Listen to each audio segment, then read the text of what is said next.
السلام علیکم ورحمۃ اللہ وبرکاتہ۔ میں امام نافذہ مسجد قاری مولانا محمد نور عالم حالت حاضرہ کو دیکھتے ہوئے اور عوام کی گزارشات پر اس بار بقرعید یعنی عید الاضحیٰ کی 2 جماعت ہوگی، جس سے لوگوں کو سہولیت ہو، اس وجہ سے یہ فیصلہ لیا گیا۔ پہلی جماعت 6:30 بجے ہوگی جو میں پڑھاؤں گا، دوسری جماعت 7:30 بجے ہوگی۔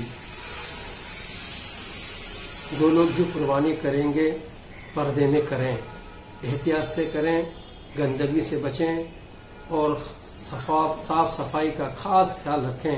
مزید مجھ گنہگار کے لیے دعا